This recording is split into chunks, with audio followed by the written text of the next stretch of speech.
If your daughter is a total night owl, glued to her screen, living on snacks, and you're wondering why she's either snapping at you or spiralling into a teary mess, this episode is for you. Her nervous system is out of sync, and we can reset it just with a few simple shifts.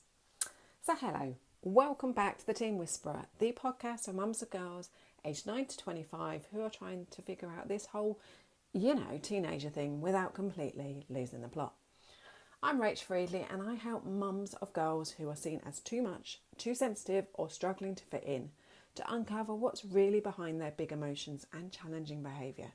So you can stop second guessing, feel confident again and truly connect with your daughter. You know the behaviours, door slams, eye rolls, or just, the silent treatment that speaks volumes. And listen, I'm a mum too, so 100% get it and know the juggle is real. Especially when your daughter is suddenly living like a nocturnal Netflix gremlin and you're starting to wonder, is this normal or are we spiralling? Today's episode is all about resetting the basics, so sleep, screens, nutrition, movement and mood. Because so many of the struggles you're seeing right now aren't attitude problems. They're not symptoms that something else is going on. Their body and brain signals that she's dysregulated and she needs a reset. So let's get into it. So let's start with the nervous system. So when girls aren't sleeping properly, when they're overstimulated by screens and undernourished by movement or food, that's not just a lifestyle issue, that's a nervous system imbalance.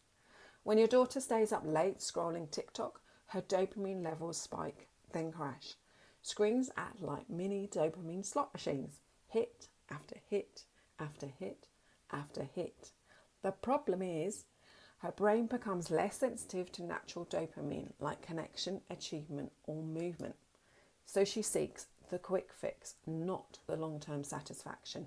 That's when the spirals begin. And every time she seeks that connection on her screen, that dopamine spike is less and less. So therefore she needs more and more screen scrolling to get that dopamine fix. Pair that with a messed up circadian rhythm, late nights, no morning light, inconsistent meals, and her cortisol and melatonin get totally out of sync. That's why she's exhausted but wired, grumpy but restless, and either snapping or shutting down. It's not her being moody, it's her body being out of rhythm. So even things like dehydration, skipped meals, or too much sugar can impact her ability to regulate. Low blood sugar equals low patience, which equals high drama, as we all are aware. The brain is always scanning, am I safe? So when the basics are off, the brain doesn't feel safe. It goes into survival mode, fight, flight or freeze, or fawn. And here's something that really hits home. According to NHS Digital, so I'm in the UK here, only 27% of girls aged 11 to 16 report getting enough daily movement. That's less than a third. The rest stuck in cycles of sedentary behaviour, aka sitting, scrolling and wondering why their brain feels fuzzy and flat. So over 80% of teenage girls in the UK aren't getting the recommended 8 to 10 hours of sleep a night. Girls aged 11 to 19 spend an average of 4.8 hours per day on screens outside of school time. And those who spend 7+ hours are more than twice as likely to report poor mental health. And if that wasn't bad enough, 40% of teenage girls skip breakfast regularly, leading to mood swings, fatigue, and reduced cognitive function. Hey, great news here, isn't it? So what might you be seeing in real life? How does it show up? So here are a few you might recognise. So she's up until 2 a.m, but then totally unreachable until noon.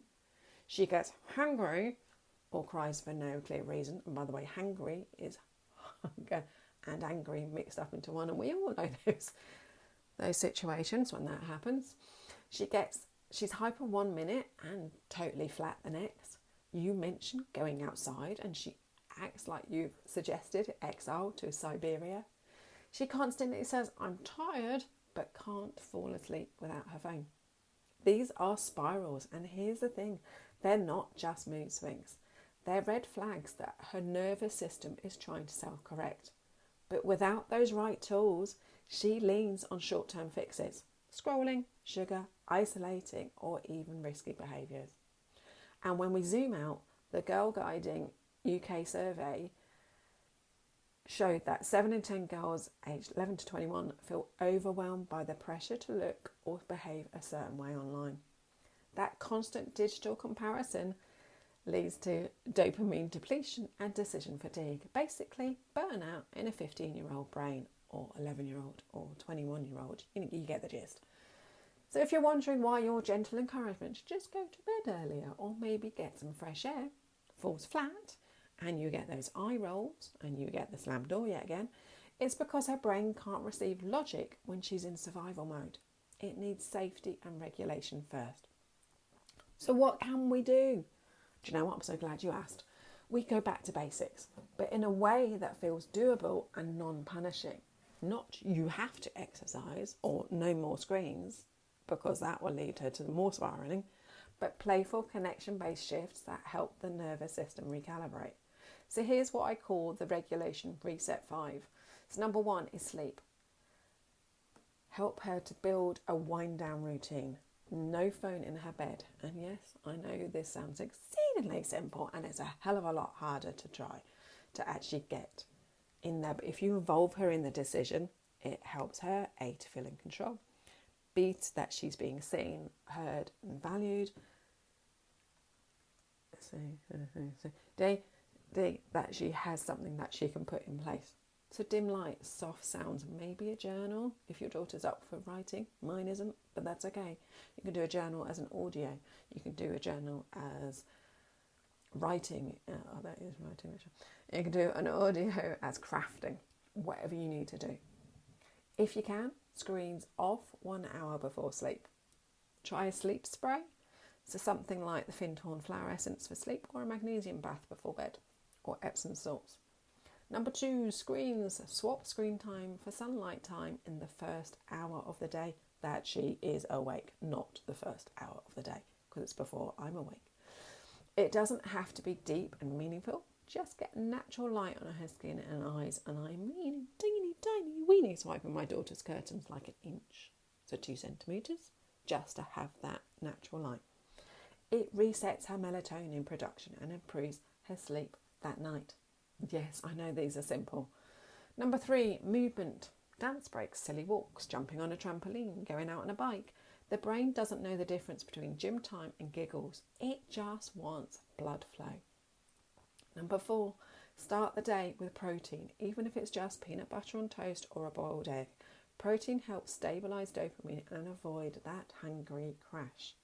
Number 5, connection. 10 minutes of non-productive connection a day. A meme exchange, texting, a silly game, chilling out, a cuddle. Connection is co-regulation. And as I've talked about it before, just giving her a hug, a simple hug, regulates her heart rate variability. So the tip of the week, try a power pose reset with your daughter, or do it on your own if she's not up for it. Stand tall, feet apart. Pull your body up from your core. Do not push your shoulders back because it just shifts your spine out of alignment. So pull your body up from your core. So from the bottom of your ribcage, pull up from there. Hold for 2 minutes and then breathe slowly in and out through your belly.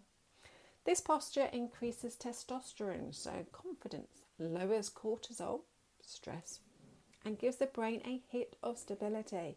It also looks completely ridiculous, which helps break tension through laughter. You can even have a cape on your back so you look like Wonder Woman. Anyway, tangent, gone down.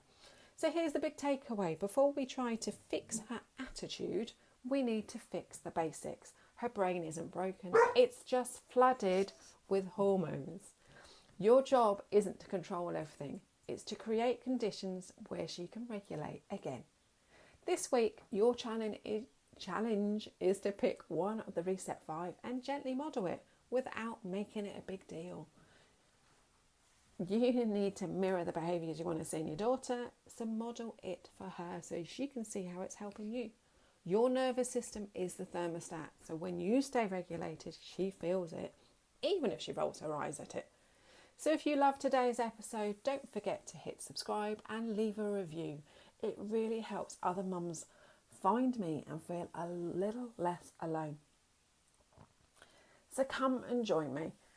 Come and grab my free guide. WTF is going on, full of amazing insights, information, without overwhelming you.